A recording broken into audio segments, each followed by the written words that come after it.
everyone, and welcome back to Sunday Sessions. I am Roni Big Bang Nicole here with the majestic Michael Sorg of Sorgatron Media. Thank you for joining us for episode 3 of Sunday Sessions. Guys, we only have one more episode, and I promise the last one's going to be a banger. So make sure you join us live on February 28th, and it's going to be a really big surprise. Don't dishonor yourself and miss out. I'm really, really excited, speaking of honor, to be here with my two amazing guests. Very good friend, my vet, the savior of professional wrestling, the Rev Ron Hunt, and my darling, beautiful Angelique Poppaea, the mother of light. Yes, brought the light with her. That's what I'm talking about. Yes. Fantastic. Yes. I'm so glad you guys are here because today we are discussing the climb. As you guys know by now, Sunday Sessions is delving into those insightful and somewhat controversial conversations that we haven't had and been told not to have, but are definitely pivotal for the time that we're in right now. So the climb is the proverbial success, the ladder to the top, whatever success may be for you. So we're going to get into the climb. It's going to be in 3 parts. And as always, we're going to discuss how vastly different that is for wrestlers of color versus our other colleagues. And I'm really excited about this because our Black History Wrestling historical figure for this session is going to be none other than Woodrow Wilson Woolwine Strode. Say that 15 times fast, okay? Strode.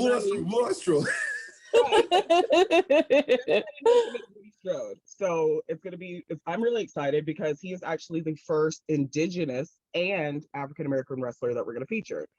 So I really want to give a voice and a big shout out to all of our Indigenous brothers and sisters who also are fighting for the same recognition as we are and who have had a history in wrestling just as long as Black wrestlers. So I'm really excited to talk about him with you guys. So we're going to start with the climb. Started at the bottom, now we here, wherever that may be. And I want to kind of touch on the beginning. So I call this part bottom rung lies.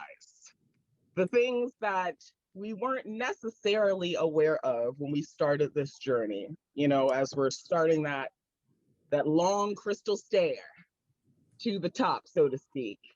The things that we think and the things that are actually occurring.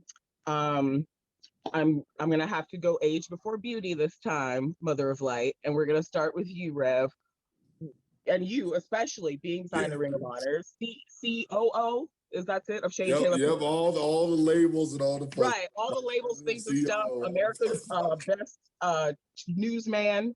All the just you're brimming with Black boy joy. Everything but sleeping, Ronnie. Everything but sleeping. Right, brimming but not sleeping. So for you, being a veteran and having, have gone a long way through a lot of things, what were your bottom rung lies when you started out? What did you think, and how did that really open up for you? Yeah, well, first of all, Ronnie, thank you for, just giving us opportunity for, for these sessions, especially around this time. And I think this is definitely something that's very crucial and hopefully very healing for a lot of people that might have not felt like they had a voice. And so, just starting off, I think with me, starting back in 2011, August 2011 is when I started. I was down in Florida off of the Wild Simone with the Wild Simone Pro Wrestling Training Center. And, it was one of those things I think universally around that time was respect for the business. And I still believe that today, respect. But I think, especially in that time, even years way before I got started, it was one of those things where respect and getting the respect beaten to you just at the training level kind of went hand in hand. And, getting into it, you didn't think that it wasn't normal. You thought this is what had to be done. If I break a couple of ribs in training and it purposely, it's part of the business. Right. Well, better tape those ribs up and keep just tape them up, rub some dirt in it and get back in it, So I think that was one of the main things. And granted, we weren't at that point. I was very fortunate to be, brought up around a family that was very respected in that business. And that wasn't really the case. But I think the mindset of, just even like a normal man, to where it's like, suck it up, deal with it. How do you overcome it? And how do you pursue it? And I think, that lifestyle as a man kind of went hand in hand when it came into the wrestling business. So I think that was one of the things when even going from there and looking at other camps when I had the opportunity to, go to other companies and everything. And at certain times I had extra time to see how they are training. It was all in that mindset of, this is how we do it. If you don't respect it, you're going to get the crap beat out of you. You're going to get if you can't deal with it, get the F out, Right. Yeah.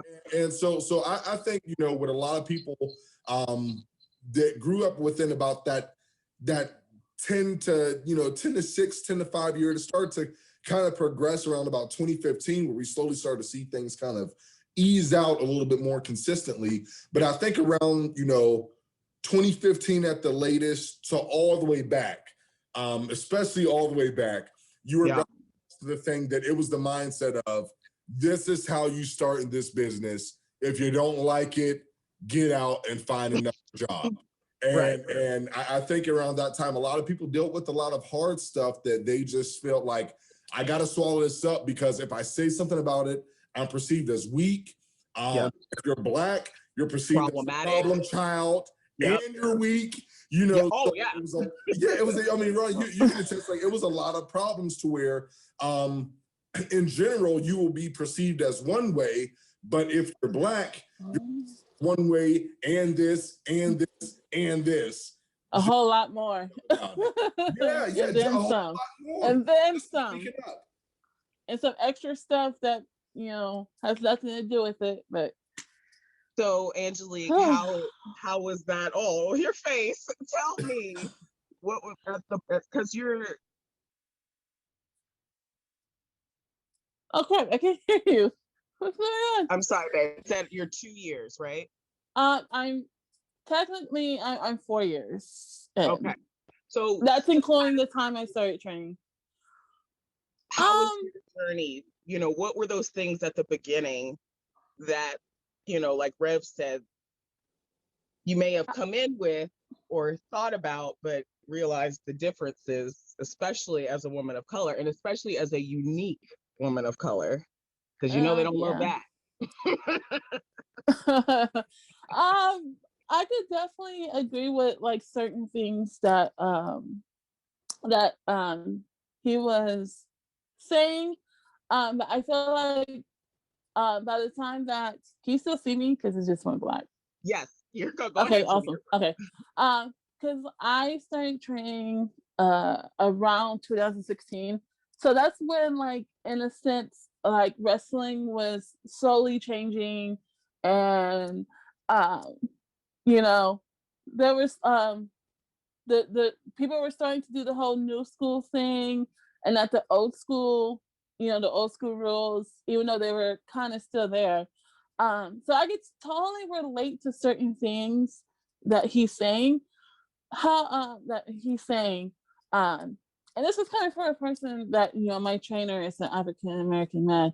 But when I like came in to train, I didn't know exactly what I was expecting, but I made it clear that I'm here to be a wrestler.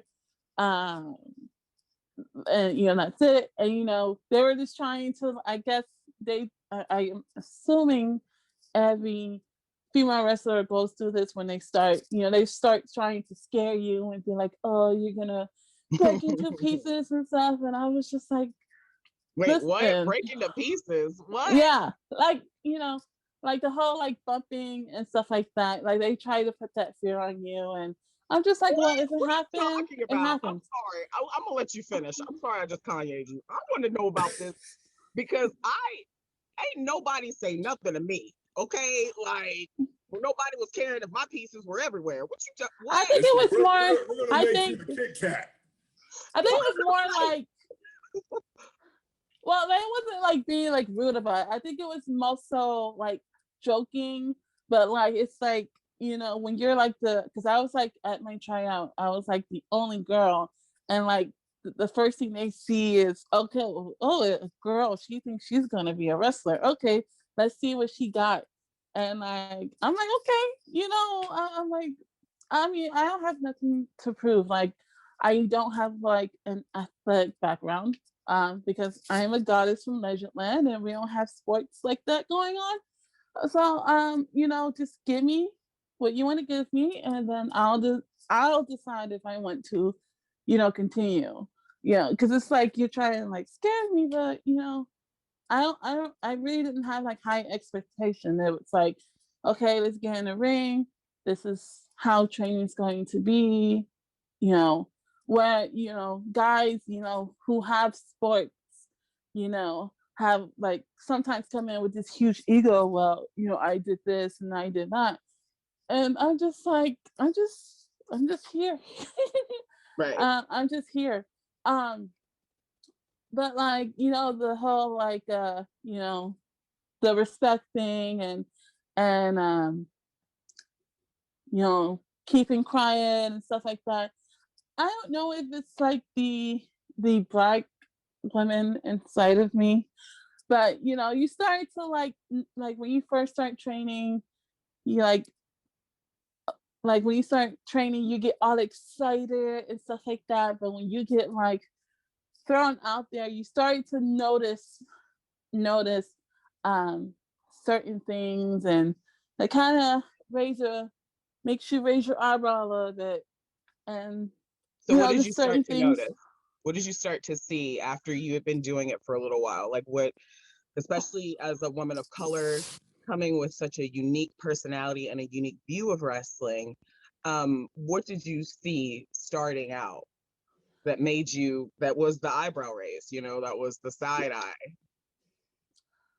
Oh yeah, you definitely have to, as a black woman, you definitely do have to work harder at everything. For sure. And even if you do that, you just might not get rewarded anyway. Because Oh! they don't because you can do all that stuff, and they still will not like want to pick you or anything. Like Yeah. when I was training, I was thinking, yeah, I'm gonna be booked. I'm gonna wrestle all over the world. And it really didn't work that way. And I also started to notice that I guess there's just like certain rules in wrestling when it comes to like, well, Rules. it's rules like, Rules. how how can I kind of sum this? um I could definitely sum it with this conversation with my trainer, which I do love, don't get me wrong, but I accept the fact that our experience are going to be different. um like I would use like NBA and basketball and football. Yes, the owners are there's racism there, but at the end of the day, they know that they can't make their money without black guys. So Right. if a promoter is racist and he thinks that um black people are like the worst at the end of the tunnel pole, he knows that if he wants to make actual money, he can't just have a show with just white people in there.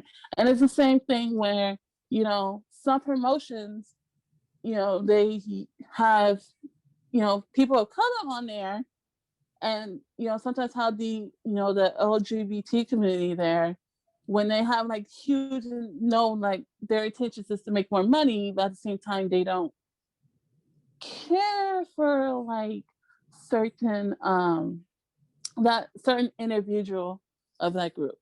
And with me having being so unique, for I am a goddess from Legendland, I decided that I'm sorry, I'm kind of nervous, so I might be all over the place. You're fine. It was hard. Speak your mind, sis. It was hard. It was really, really hard. And I think what really hurts the most about the whole entire thing is that my fellow Black male wrestlers, they really, sometimes they just can't understand. And they be like, I understand, but no, you can't.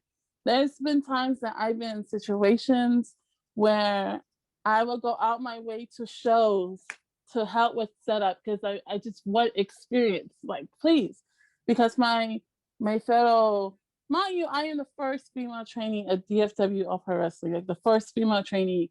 And there were girls of different race that were getting bookings like left and right. And I was like struggling. And I was just like, wow, can someone help me? And I would like use like my own money to go to shows and to help set up and like hope to be on the shows.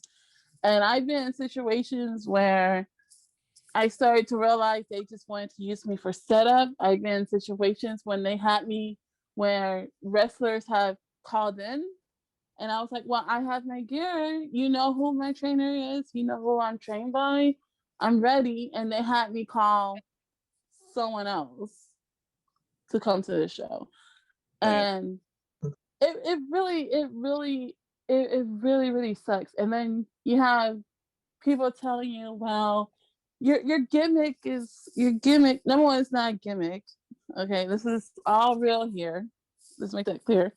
But like your gimmick is cool, but I kind of use your kind as heel against another white girl, and to be isn't that how it's told always that to be like to be told that it really sucks.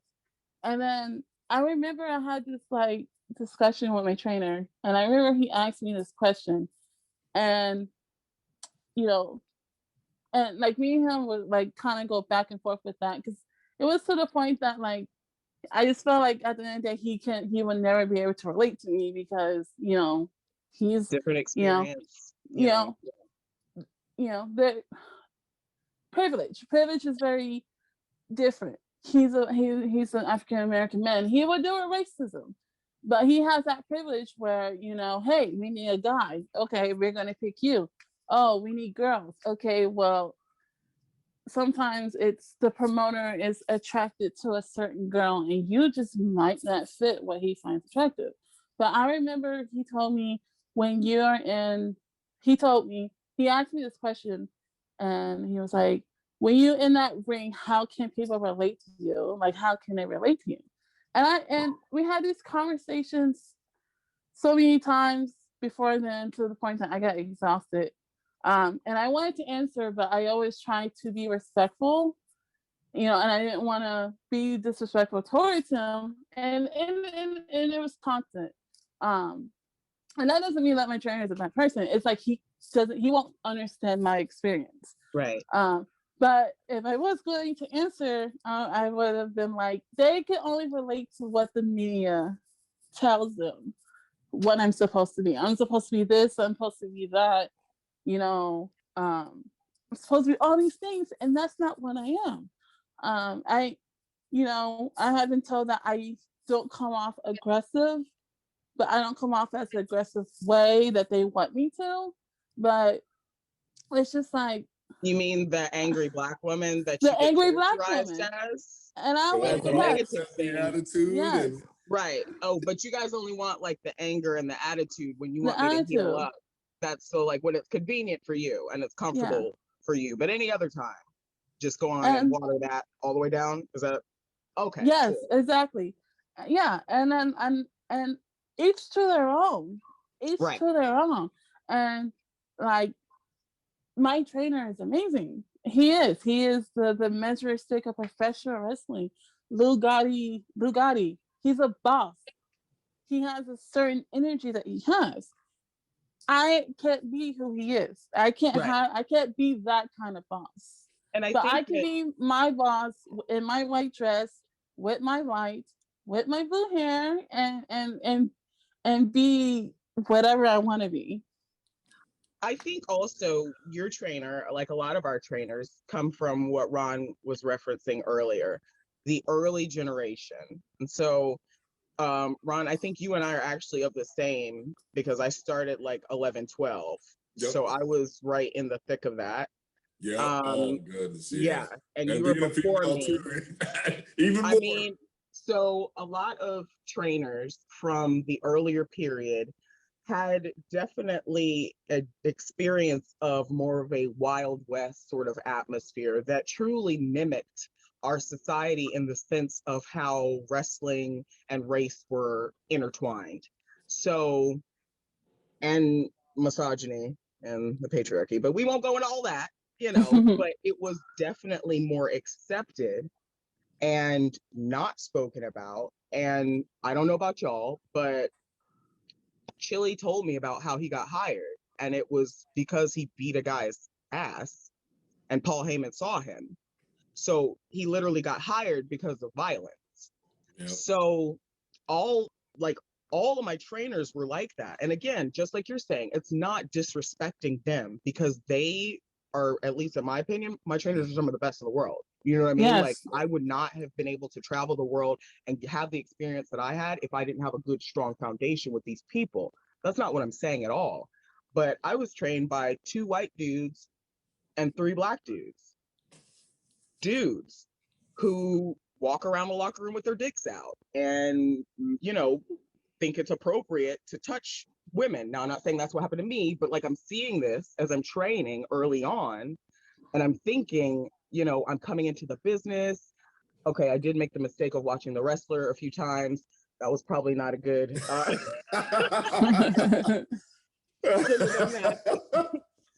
So, but I'm coming in thinking it's going to be something that was completely different, and especially being the only female at my training school, okay, like in the South, I was definitely in some situations where it was like, you speak up and you might not leave this room. And not that people were going to gang up and physically hurt me, but the atmosphere of being one individual, a woman, in a room with 15 dudes, older veterans, younger guys, giant dudes, and stuff's going on in training that's like pushing the limits a bit physically. People are like throwing up, like messed up seriously. People getting put in the corner and they're getting just overhand chopped to death. Yep. The whole line. In a line by all of these dudes who were there. And I'm going to say what? To who? For when? Like, no, that type of stuff was so accepted back then because that's how you build your grit. That's how you get tough, kid. And I'm like, okay, but for me, getting tough didn't require my chest. Yeah. I didn't require that to be caved inward for me to be strong outward. That's just not how things work for me. But at the same time, I'm from a background of competitive activities. You know what I mean? So people are like, oh, marching man's really hard. Okay, I don't want to hear it. You Hey, stand listen, outside. I played the sousaphone.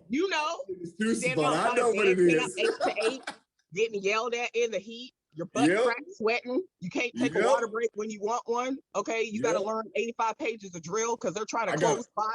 Because I got to mark step and turn at a 45-degree angle and play a C flat. Right. No. And play music, and you're carrying the big old man. Okay, and they're talking. I played flute, piccolo, and I was in color guard. So you're like, you want me to run around with this flag and toss this saber and throw a rifle and get for 45 to 45, and I'm literally 245 pounds? Okay, that's fine. I got how long? 16 counts? Okay, you're right. Yeah. Marching band's so easy, though. You know what I'm saying? So, like, I was of a background where I was used to being yelled at and pushed. You know what I mean? But when I got into wrestling, there was just such a vast difference in the expectedness of accepting stuff as respect and paying your dues and actual like borderline abuse. And I think especially as a Black woman, the first time I spoke out, I was done, especially here in the South. It was a very small community, and I was instantly marked problematic because I asked too many questions. Mm-hmm. But I've never been of the type to just not ask questions. Like I can't. Oh, same here. You know what I mean? Like, Yeah. hello. Oh, You oh. know. Honestly, like for me, besides, like, the pivot between, like, as me as a black female wrestler and like my trainer being, a black male wrestler. Here on your experience, since my trainer pretty much trained like in between like when old school and then it was slowly becoming like kind of new school, because I believe he trained in um 2000 or 1999, around that time. There was, I can definitely say that my trainer is very respectful when it comes to like training and stuff like that. Like he does do like old school training where like he's like pushing you and stuff like that. And they even like when I had like my first tryout, he even tried to make me throw up, and I didn't throw up. But he also does like like the new school, like, okay, this is like this is the old school way. Okay, then like this is like the new school way, and So kind of merging, kind of that hybrid style merging from together. going. Yeah. And like my trainer is very, very talented to like he will show us something in the ring, and he'd be like really, really quick and stuff, and he'd be like, any questions, and I'd just be like, yeah, Right. Slow that down can one more you time. like slow it down, please? Because like he's like, okay, here, here, here, here, and like later on it would make sense, but when you're like a beginner, you're just like, can you like slow it down about like times two? And he would do it. He definitely would. So just want to like And just that, put that out there. Yeah. so it's that climb. So as you're, now that you've climbed kind of out of that beginning show me again, and that initial shock of everything being vastly different, and Yeah. being able to start to pick out those nuances, especially as a black wrestler, of what to say, what not to say, who is a safe space and who is not a safe space. So Yeah. now we start to climb that ladder a bit more. And so we kind of get into what I like to call mid-card dreams. So this is, I guess, Angelique, this would be where you are right now. Ron, Rev, please, when you got to that position where you had an understanding of how it worked, and worked in the way of not the kayfabe part, but you as a black man understood. We've all had the talk. We all know. But applying that to wrestling is kind of challenging in some ways, because like you were mentioning, speaking up about certain stuff that you would normally do outside of professional wrestling life could get you blacklisted or blackballed. Absolutely. Or moved off the card. So when you got to that level, that kind of mid-card dreams level, what were some of the things that you were able to overcome and kind of hopefully pave a new and a better way forward for, with that experience that you had coming from the bottom and seeing, okay, I'm going to have to adjust real quick? Yeah, I think one of the things, and we're just gonna keep it a straight shoot here, but I'm actually very fortunate for pro wrestling because there's real life and then there's pro wrestling, and I really feel like a lot of things, in my personal point of view, nothing makes you more prepared for real life as a black wrestler than pro wrestling. In Right. real life, okay, I will have to work harder. We've all had that normal talk in real life at the dinner table with our parents or guardians or aunts or uncles or grandparents. Sometimes you got to work 2 times as harder. But in pro wrestling, you got to work 5 times as harder, because we know what the gimmick is. And at the same time, someone can say, hey, yeah, I'm going to show you how I feel and deal with it. If you don't like it, you don't have to work for my company. Another time I can go to NAACP. Pro wrestling, this black guy's angry because he can't oil up and put on tights and fighting. Right. I haven't seen anyone win the NAACP battle with pro wrestling. So I think in a way, once getting at that mid-card level and seeing how things worked, I had to fully get in my mindset, whoa, I know what I'm capable of doing. I know that if you give me the opportunity, give me one time to do it, give me an adequate time to do it, I'm going to steal the show respectfully while still doing it in the artistry of how a show is stacked. No matter if you put me as the first match and I'm the curtain jerker, or you put me as the main event, I'm still going to steal it regarding what you need to be done. And the crowd's going to be captivated, whether I'm a heel or a face. And I think at that time, that was kind of where my frustration was, because clearly I'm a little bit sheltered under my training, and you get your wheels underneath you, and you're working at your home company shows to help grow you. And when you break that mold, and now they're teaching you, hey, you have to get out, you have to travel, you have to get some miles underneath you, and now all of a sudden you're watching this person that's main event, you're watching this person is pre-main, you're watching this person is getting the title run, and here you go paying your dues time and time again. And because you're not part of this good boy clique, you find yourself in this rut saying, I know what I'm capable of doing. It's not just hype. I'm able to take constructive criticism, but I'm hearing these simultaneous positive vibes from different states and different people. So you know what you're capable of doing, but somehow you can't just break the mold. And I think that was the most frustrating thing to deal with, that I had to actually get it in my mindset. And I was just talking to my cousin yesterday. I said, you are in control of your happiness. Don't let people try to determine your worth. And I think once I was able to get it in my mindset, I know what my worth is. It doesn't matter where I'm at. My worth is going to stay the same. It's not because so-and-so has me here or so-and-so has me there. My worth is going to stay the same regardless. You're stupid if you don't see it. And so I had to get to a point that I said, I'm going to go out there. I'm not going to let the promoter, I'm not going to let the booker, I'm not going to let, the other person that says, I'm not quite feeling right tonight, I don't want to do that. But yet you can do that and more with this person that don't look like right. me. Right. You know what I'm saying? Flip all over the ring. Brother, I got a bad shoulder, Right. So I think once I got into the mindset of, I'm in control of my destiny, I'm in control of how this is dictated. And at the end of the day, the most non-biased people are the fans. Right.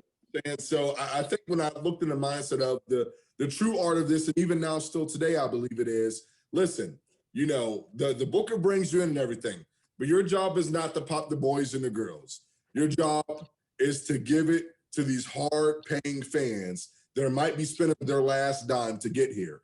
And once I got into that mindset, I began to see things kind of get into a notch to where I said, as long as I'm focused on them, hey, if my guy doesn't want to dance the way I want to dance, that's cool. How can we do this? I tell the same story and put the primary focus on them. And then after a while, it's like, all right, this guy doesn't bring me back for 5 shows, but yet when the crowd is starting to say something, you see you're losing money now. Right. With money talks. And in real life, money talks, just like Black Wall Street. Yes, absolutely. Angelique, so for you, what has changed or what is changing in terms of your mid-card dreams? Because you're kind of in the thick of it right now. So how are you dealing with those things that have kind of had to callous you and give you, that thicker skin through experience and, kind of a hero's journey to where you are right now? Okay.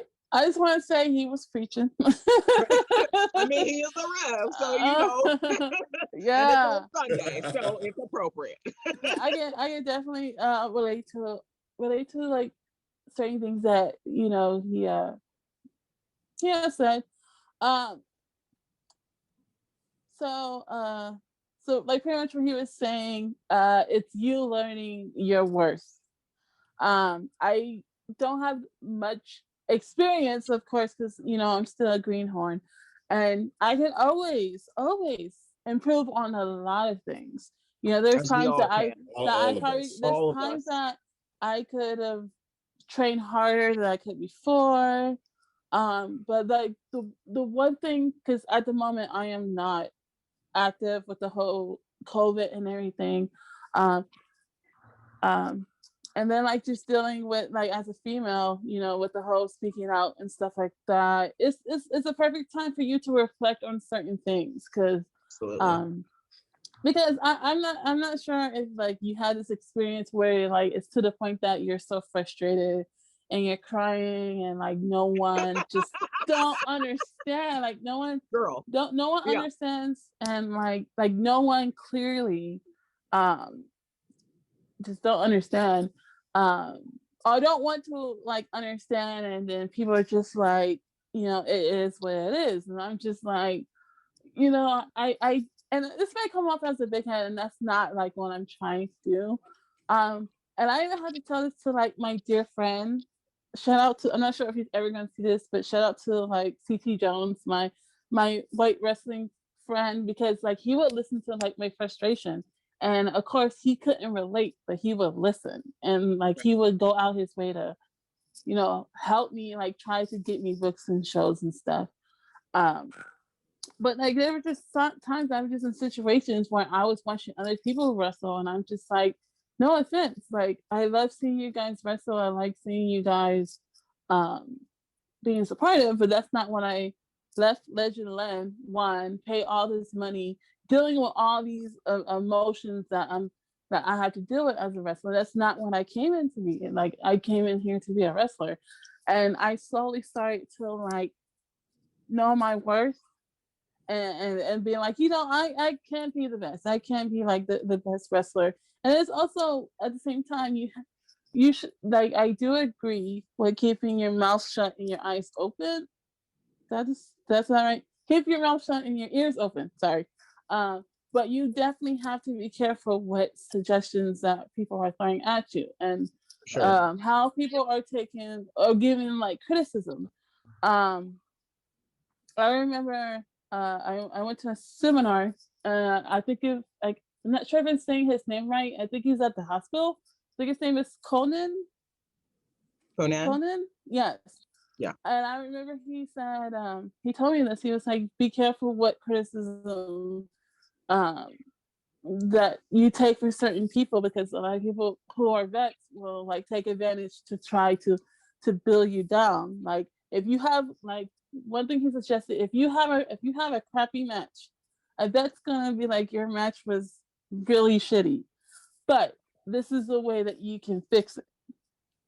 This is Right. the way that you can fix it. So be careful. Um, Seeking validations for people that I had tried so freaking hard to get, I had accepted the fact that I am just never going to get it. I'm just never going to get it. And to also taking time, like I reached out to you. Um, Whenever a Black female wrestler is coming down to Texas, I make it my mission to go and talk to them and ask for their experience. And it's so freaking sad that we're all like experiencing Having the the same exact same, experience. Right. the exact same experience, and it's just like, wow, this is really hard. But just slowly like knowing my worth. I'm trying to build my brand and building it how I want it to be, and also accepting the fact that I might just not be a promoter's type of wrestler, and that is totally okay, because I know, I'm very very aware.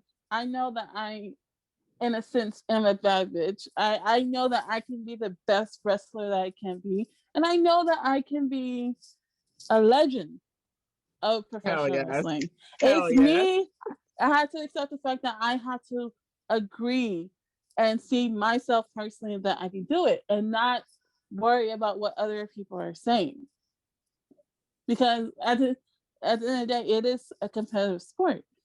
So, um, so yeah, I think that's it. We Did gonna that pass you answer the your question? offering plate. We Right. gonna pass you the Right. offering plate, girl. We're gonna pass the plate.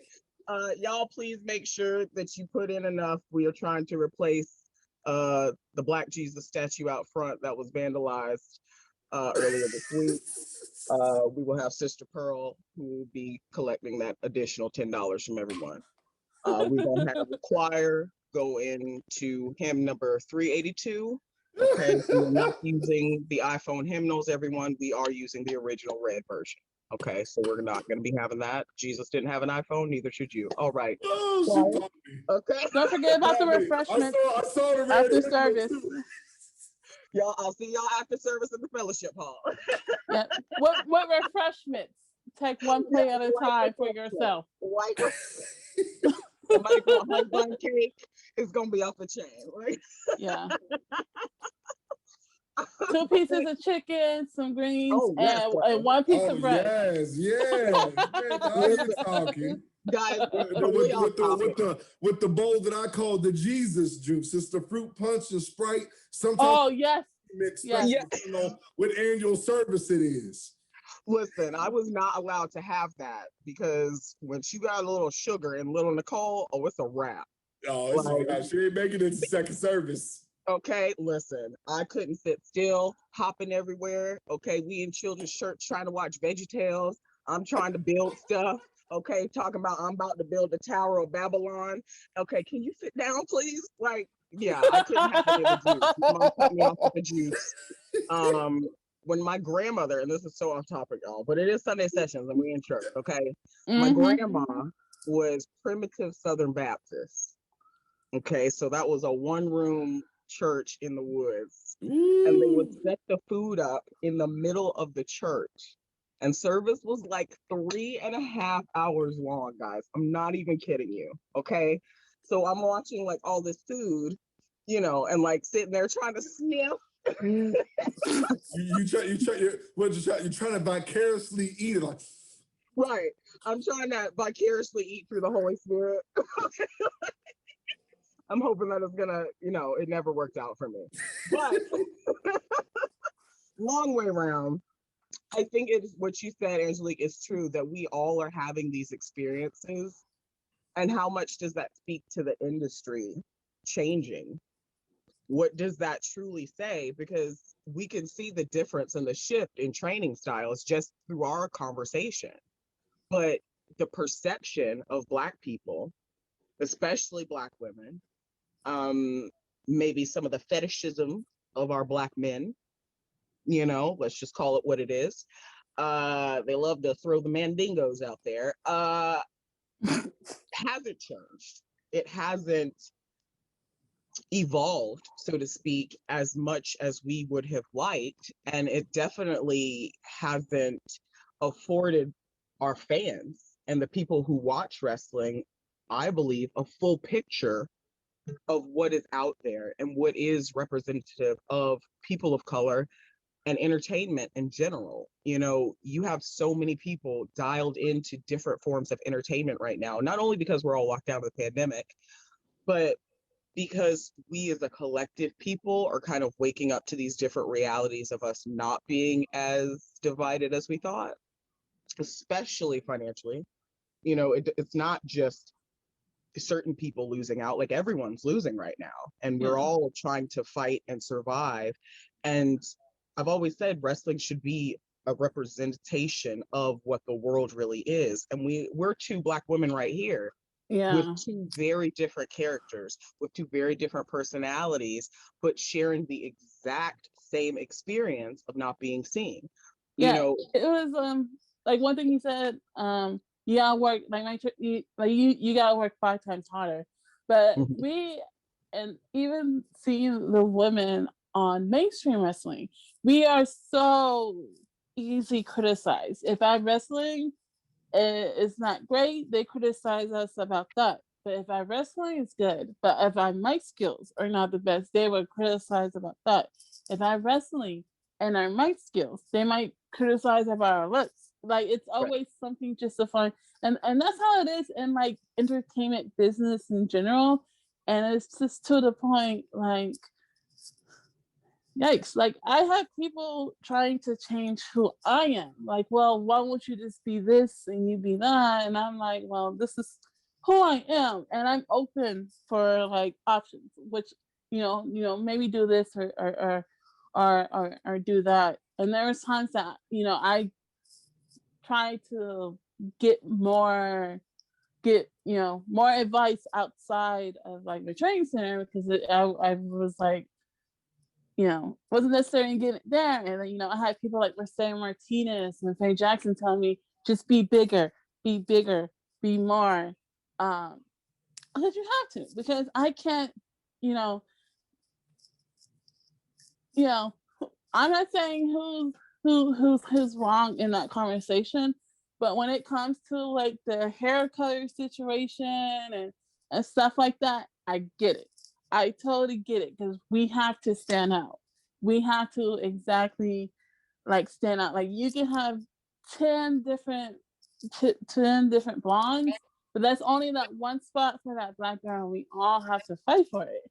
So Right. if you know if I'm wrestling and then there's a girl that cousin tries to be exactly like me, it's to the point like, oh, now not only do I have to go against her because she's black, because like we're so similar, because they will only take that's only like that one spot, and I hate it's like, well, you know, it's that one spot, but there needs to be more spots for us. Like you could easily just have two black girls on the show, you I'm know, gonna and completely different.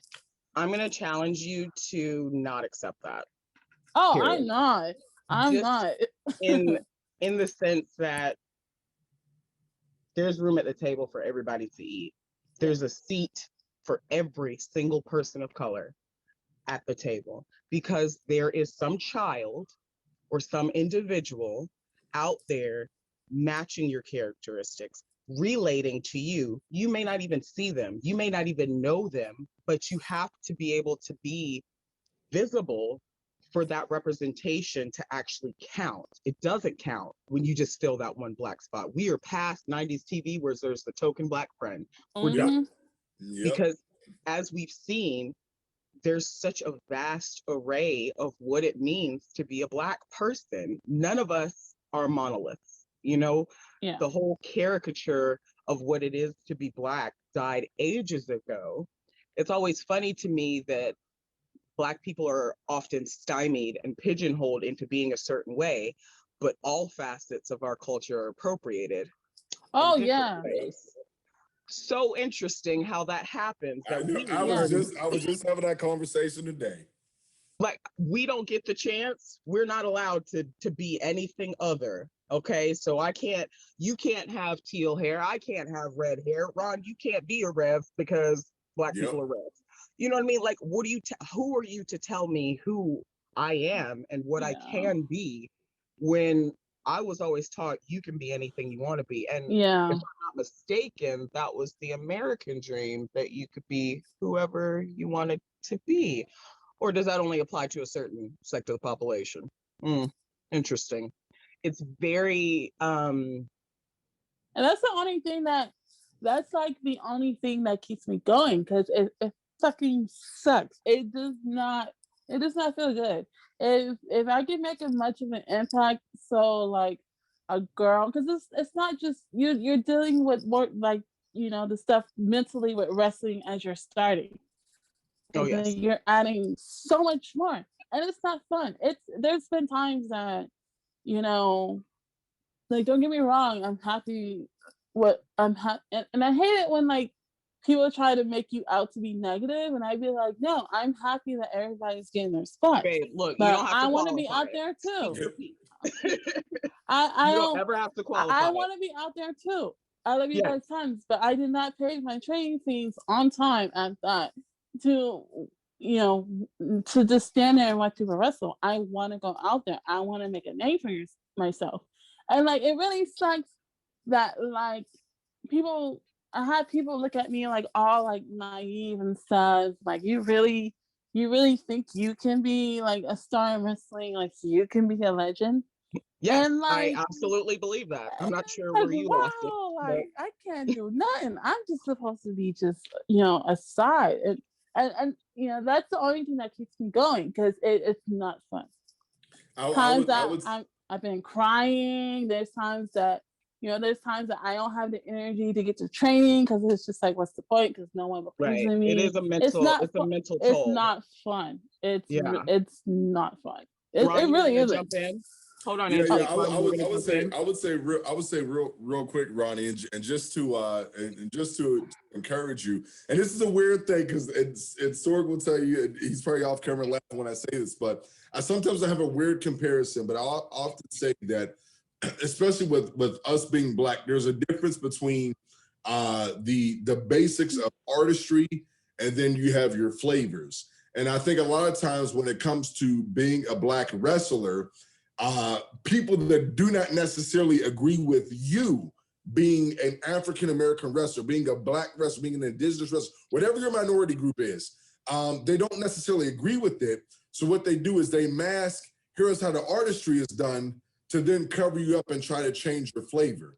And I compare wrestling, and it's a weird comparison, but I compare wrestling to potato chips, okay?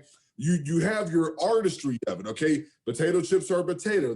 They're cut very thin. They're roasted. There's an artistry to how everything is a potato chip. But then look at your flavors. You have your barbecue, your salt and pepper, your vinegar, your honey, your this, your that, your Doritos, your this and that. So don't let people try to switch up your flavor. If that's you, be real to yourself. If they don't like it, guess what? As long as you stay true to yourself. And I think that was one thing that and Ryan, we can talk about this when you get to your next step, but that was one thing that set me up to where I am now. Was I found myself wanting to surround myself with people that wanted to think like me. We might not be your flavor, but we're somebody's bag of chips. You know what I'm saying? Mm-hmm. We're not the bag of chips. But it's a real thing. Don't let anyone tell you what you can't be. Yes, there are some things that have to be done somewhat of a certain way, but there's 50 million ways to do it. But at the same time, outside of all of that, and that's typically, if it's done right, it's just to keep you safe. But outside of all of that, don't let anybody change the flavor and the walk of life that you want. Because just like Roni said, there is someone looking at you that you don't even know of, that you might meet 20 years from now that says, oh my goodness, I remember you. This is how you helped me through depression. This is how you helped me through drug addiction. This is how you helped me through that. I was never able to meet Eddie Guerrero. But whenever my good time comes, I'm never able to meet him on the other side of the sky. He doesn't probably even know that he encouraged me to do what I'm doing, that somehow I'm encouraging others to do what they're doing. So everything always comes back full circle as long as you stay true to yourself. Absolutely, 100%. Definitely my full circle moment was going from seeing Aja Kong and Manami Toyota on a grainy VHS tape to being in a locker room with her and then being able to wrestle with her and just having this sense of you are what wanted to bring, like you brought me here. The fact that you came to Japan as Hafu, half Japanese, half Black, and they created a whole term to put your name so high because you're that impactful of a wrestler and a senpai there. That for me was so gratifying. Whether or not I do the obligatory WrestleMania point, which Vince figure it out, but whether or not that happens, that moment for me was ingrained in my brain since I was a kid. So the fact that as an adult I got to share a locker room with this woman and tell her, you were someone who led me down this path. You probably faced a whole lot of different things that I had to, especially being in Japan, because that's a whole nother conversation. But like being all the challenges, climbing to the mid card, trying to get international, going international, facing different challenges there. Every step was because I saw you and because I wanted to be that for someone else who looked like me, who inspired me. Which is why I'm so excited about our historical figure, because we as Black people are always having to fight for recognition and, switch it up and kind of make our own avenues. And it never, even crossed my mind that there have been indigenous wrestlers that whole time. So when I came across Woody Strode, I was like, I didn't even know this was a thing, because how wrestling will always characterize indigenous people, Yes. but they're not indigenous. Off the top of my head, Chief Jay Strongbow, because he was Italian. Yep. Lone Eagle was Mexican. Yep. And Little Beaver, who was like a midget guy, he was French Canadian.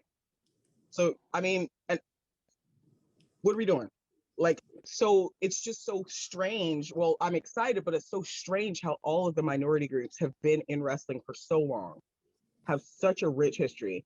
I don't know if you guys have caught it. The Black Lady Wrestler documentary that just came out, it's on Amazon Prime.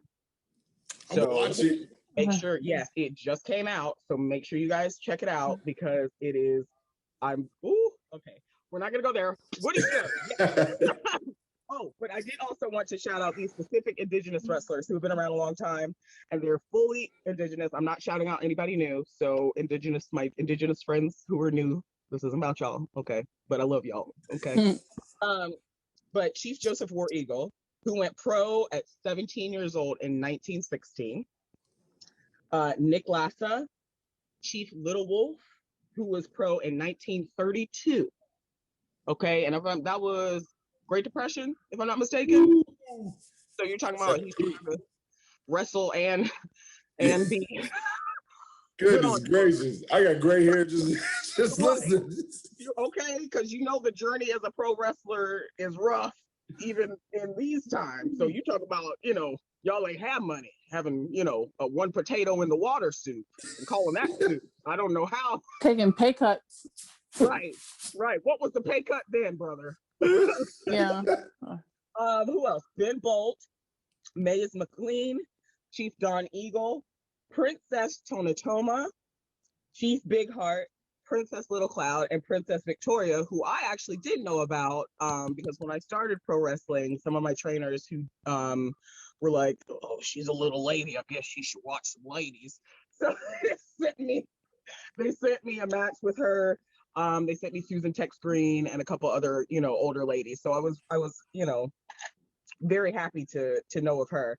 But Woodrow Wilson Woolwine Strode, okay? A lot of people probably know of him because he was an NFL player and he was an actor. So, but he had, in between his NFL playing and his acting career, he, was a pro wrestler. And so he was originally from Louisiana, but moved to California. And he was born in 1914. So he is Black Indian. His grandmother's Black Cherokee. His grandfather was Black Muskogee.